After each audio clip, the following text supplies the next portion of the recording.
WrestleMania 40 has officially kicked off in Philly. WWE World kicked it all off just yesterday. I was able to check it out on day one, and it is such a cool experience. There was a couple of downfalls, yes. Just if you are going to WWE World, just know that it is going to be a huge line just to get your wristband. Even if you prepaid tickets, guys. Just know that so you can put that into the time that you're going to spend actually on the exhibits and for autographs or for the shows on the main stage or the Stage B and Stage C. So you guys are definitely going to want to take that under consideration. Like for BC, it took us just over an hour to get our wristband. So take that under consideration. There's no barricades or rope either. This queue is just on the honor system. Like everybody is just walking 50 to 75 feet, turning, walking backwards 50 to 75 feet, turning, walking back. There's nothing like dividing us. You're just kind of you're crossing the same people nonstop 1,065 times. Slight exaggeration, but only slight. It's wild, man. Again, if you're going, you'll see for yourself. Unless they've learned from day one and kind of made it a little better, maybe open up a few more ticket windows. My advice is check out everybody's outfit because you had some good ones. You had Undertaker costumes, Kane, a lot of good Cody Rhodeses. If you're ever wondering who he's really marketed to, of course, we knew it was the kids, but checking out events like this, I mean, the kids love Cody Rhodes. They even got the neck tattoos, everything. A lot of young Cody Rhodes cosplayers, man. There was a Macho Man Randy Savage that was just to the T. You were crossing him nonstop. So just make the best out of it. That's the best advice I can tell you guys in the line to get into the event. And then everybody's experience is going to be different depending on what you want to do. For instance, BC had already decided that I'm going to watch The Rock for that half an hour, 4 to 4:30 that he was advertised. And of course, that didn't happen. I'm not going to rehash that. That was the last 3 hours of this WWE World experience for BC. It was waiting for The Rock, and that just never happened. I had to take off. So everybody's experience is different. It was day one. There's going to be some ups and downs, obviously. They'll get the wrongs corrected, and going forward, they won't have to have The Rock to deal with. So everything should run much smoother from here on out for anybody going over the weekend. But what I'm going to do in this upload is show you guys just some of the awesomeness. Can I use that word? The awesomeness that is packed into this WWE World, what we formerly called Access. And I'm just going to give you guys, I'm just going to show you some of what I was able to record. Again, you really got to witness and take it all in for yourself if you ever have the opportunity. And I've been able to take part in a lot of these events, and I feel like they keep upping their game every single time in terms of exhibits, interactive experiences, and bringing in cool experiences like the Michael K show, which was yesterday, or today, the Logan Paul show. It's just everywhere you turn, there's something cool happening. And you think, all right, it's a convention center. I can breeze through this in an hour or two. No, after 3, 4, 5 hours, there's still things you were not able to get accomplished. It's just one of those things. So very cool. I want to show you guys just some of WWE World right now. Now, as you're going up the escalator, you start to hear the noise, the theme music. It's just a good atmosphere, right? At that point, you're looking for an entrance, any entrance. The first one you're going to come across is the Superstore. Do not go in that entrance. Keep going. Don't pass go. Don't collect the $200. Just keep going to the main entrance because they will stop you as they did us. Tell you have to get the wristbands. That's where you're going to wait in line for at least a half an hour, probably an hour plus. But this was still pretty cool, this little Superstore entrance. It gives you a glimpse of how big the Superstore alone was. And again, it was a mini version of the main entrance, which you're about to see in about a second. So once you get the wristbands, you go into the main entrance. You see there was already like a bunch of news teams that were covering the event. Now, there's no way you can take this entire main entrance in all in one walkthrough. You probably have to go back 5 or 6 times, and it's really loud. You got the visual pyro going off. Right past the main entrance, on the right-hand side, you're going to have the superstar entrances where fans can act out their favorite wrestlers. entrance. On the left-hand side, you have the title displays, which has their own music bumping. So it's just a party atmosphere right when you go through this event. I bypassed all of it to get to the exhibits. I wanted to see things like the ECW exhibit, that championship, the photo of Shane Douglas with that title, and seeing the ECW set that Paul Heyman used. This is where all the ECW talent walked through that curtain with those bricks. Pretty badass. The Bray Wyatt exhibit, man, was that probably one of the highlights for BC. I put Bray Wyatt on such a pedestal. Seeing that set, seeing the Fiend Championship up close, which is one of the coolest championships ever created, and then a display where you get to walk through that door that Bray Wyatt walked through. And the cool thing is, in the corner you see, in the dark, you see the rocking chair from Bray Wyatt, and on that chair is the lantern. And I just think that is, man, the detail that went into these exhibits, top notch. Now, it's not an access event if you don't see the Triple H throne, the crown, the robe, the whole getup, but I was more into what was happening right next door, which was in your house, the entire set. Anybody remembers those 90s pay-per-views? This was literally the set, guys, and you wouldn't go through. The wrestlers would not go through the door. Once in a while they would, but it was the garage. That's where all the wrestlers would come through. That was the main curtain, gorilla right behind it. So it's just really cool, kind of like the ECW set.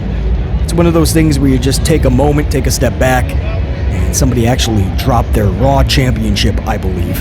Those things are not cheap, so I hope they went back and found it. But title aside, you take a step back and you look and you just remember all of the wrestlers, man, that went through that curtain, like the Pillmans and the Harts and the Stone Colds and the Legion of Doom. And then right next door is the full ring. It takes a lot not to just want to jump the barricade, get in that ring, start hitting the ropes. But it was pretty cool, man. Slim Jim sponsoring this whole photo op on the other side. I don't know if you can see it, but they were doing a whole photo op. You can actually like lean up against the apron, put your hand on the rope, almost like you're training. It was pretty cool. I didn't have the time to do anything like that, but it's pretty cool that they had that. I was more into what was going on too. Over here on the left, you're gonna see, I didn't know what it was exactly, but I noticed this little dude. I thought he was signing autographs. It was Rey Mysterio. And it looked like from afar, Tyler Breeze, and that's exactly who it was. I was kind of wondering what they were doing. Actually, this caught my eye first. It was the Bray Wyatt and Wyatt Family Survivor Series massive poster banner. But yeah, Rey Mysterio and Tyler Breeze. So I was interested to see what they were doing. Upon further research, they were actually doing an auction. It was pretty cool. So it was an auction where they had all these special items and memorabilia, and it was on a live stream, and they had all these rows set up where you could actually sit, not just watch Tyler Breeze and Rey Mysterio, but listen to them as well.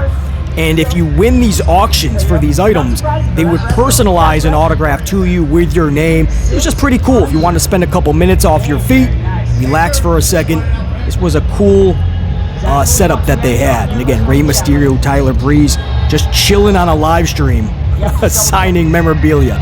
Pretty cool. Then all of a sudden you hear Cody Rhodes' music hit. Everybody starts flocking to the main stage. This is where Cody Rhodes, I think this was around 2 o'clock. Everybody is flocking toward the main stage for Cody Rhodes. Cody Rhodes was on time, unlike some other, or at least one other big name superstar yesterday. So it was pretty cool to see Cody Rhodes with Jackie Redmond. Right now, because you've been through a lot in the last couple of weeks. There was Chicago, then there was Brooklyn. How is Cody Rhodes feeling physically at the moment? But his ass is whooped. No doubt a lot of controversial and tumultuous build, as we like to say, towards WrestleMania, but how could I feel anything other than just ecstatic? This is WrestleMania 40, the biggest WrestleMania of all time. So because there's so much to do at these events, not enough time to do them, kind of had to move on while Cody was speaking, but got to see the WWE, that massive logo that's always on the Raw and SmackDown sets. pretty cool to see up close. Then there's autograph sessions all around. You just got to keep your eye out for them. Chelsea Green and Carlito in this one that I was able to capture. But these were happening throughout the entire event. Again, this one was Chelsea Green and Carlito, but it changes, I believe, like every hour, maybe even less. Cool opportunities like this photo op with the 360 cam. Now, I didn't do this. I don't know how it actually comes out, but I'm hearing really cool things about it. Then we went into the memorabilia, like this robe from Stunning Steve Austin, and that's Paul E. Dangerously photoed with him, old school Paul E.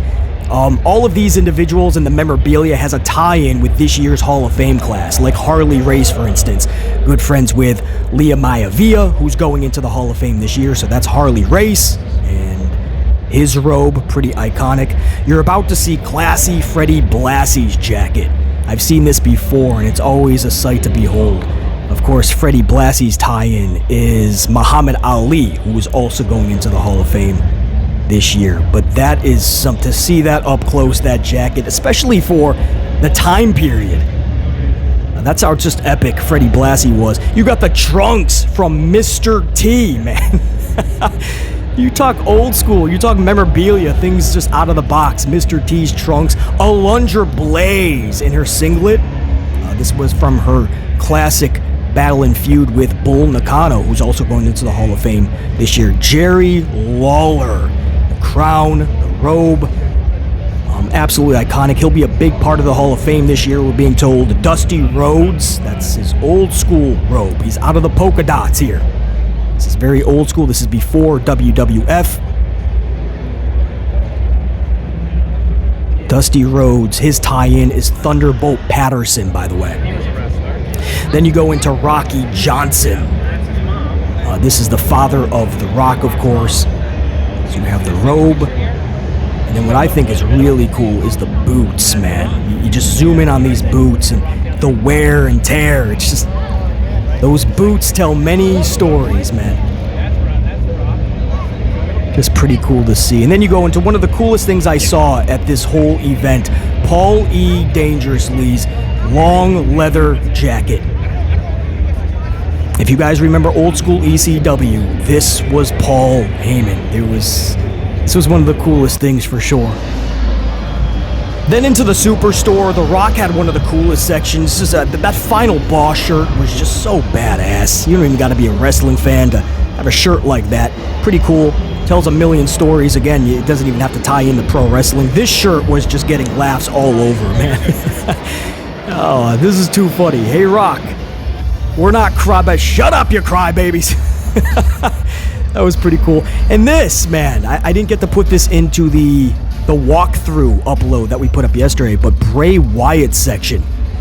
It was just too crowded when I was doing the walkthrough, but I did want to show you guys they do have a Bray Wyatt section with a bunch of Bray shirts, and they were just all cool. I took a moment after even recording this section, took a moment to just really look at the detail in these shirts too. Probably easily, detail-wise, some of the best that I saw in this whole Superstore. One thing I absolutely took note of was all of the Hulk Hogan stuff. It wasn't just t-shirts. They also had these little like teddy bear Hulk Hogan, old school, red and yellow Hulk Hogan teddy bears. They had all of these action figures, newer ones even. They were really going heavy on Hulk Hogan going into WrestleMania 40. And then the championships. Damn. Everybody was in awe of this section. And when you look at the prices, I mean, $400 to $500 is on the cheaper end. Because some of these titles, guys, $1,000, $2,000, $3,000 plus. But they had some really cool specialty ones, especially if I pan back to the left side. You'll see some of these titles were actually wrapped. The leather part of it was like WrestleMania logo backgrounds. Like that top left, you can't see it now, but that was WrestleMania 8, the Hoosier Dome, Indianapolis. And I always remember the logo they had, and they wrapped that for the leathering. So just pretty cool. And you saw the title there, $2,500, man. The Shawn Michaels specialty belt, $750. The weight belt that The Rock used on Cody, looking at over $300 just on those. And then just the displays were just, man, to see these up close, the WWE Championships, all the different varieties of them. To see the ECW World Championship, I mean, man, up close. Just so badass. And then you see the different versions of just all these titles. It's to see them up close in the detail and the scratches and all of that. I mean, they just tell so many stories, like the $1 Million Championship. This was one of the coolest titles I could have possibly seen. Right up there with the old school IC Championship, which you guys are going to see in a minute, by the way. But first, some of the newer type championships. This is what everybody is familiar with now, but I'm about to show you what I grew up on, and just the best looking championship to BC. This is the biggest championship you're gonna find. That's a pretty cool photo op. There's the championship. This is the old school IC title, and easily I would say my favorite championship of all time. Right up there with the Winged Eagle Championship and the old school tag titles. So awesome. Speaking of tag titles, I had to look at these up close. I always call these crushed pennies and crushed nickels, or crushed dimes and crushed pennies. And looking at them up close, I'm still going to call them that. These are just the least, these are the least sexy championships. They just look like crushed coins. So I don't know about winning those, how prestigious. Logan Paul's U.S. Championship. So that's just a glimpse of WWE World for WrestleMania 40 Philadelphia. If you guys have the opportunity, absolutely check it out. As I said, just make sure you take into account the time it's going to take to get it. Even if you prepaid for your tickets, they're going to put you in the same line with the people that are buying last minute, and that's a lot of people. So it puts you about an hour back, bare minimum. And you don't have to worry about The Rock. That was only for Thursday, right? You guys will not have to worry about that. I believe everybody will be on time going forward. So the main stage is a place, if you're there early enough, have a seat and relax before the shows. I will tell you, if it's a big name, everybody will be standing up even if you are seated.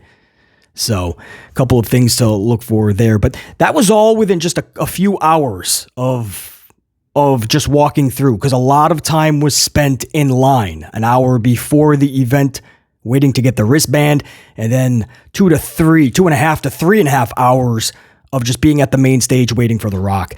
So I only had about 2.5 hours to do the walkthrough. That's what you guys saw, just some of those clips. So pretty cool. If you have like 4 or 5 hours, you can see a lot of things like BC that I didn't get to see, like the Attitude Era display. They had a whole exhibit of the Attitude Era. I saw the hood of Stone Cold's pickup truck. I just saw some cool things, but I had to bypass it to get to The Rock. Man, if I had those 2.5 hours back. But give yourself enough time, because this event is absolutely awesome. And again, just take into consideration the wait times. And thankfully for you, you do not have to deal with The Rock, so you're good. Everything should work out schedule-wise. So that's what I got for you guys, man. WrestleMania, I'll be live with you guys hopefully for night 1, a live review and reaction. Night 2, I will be there live, so within the next 24 hours, you'll get the review. So it's a big weekend, not just on the channel, but in pro wrestling. Until next time, and there will be that next time. Top guys, we're out. BC saying check you. Yeah, let's go.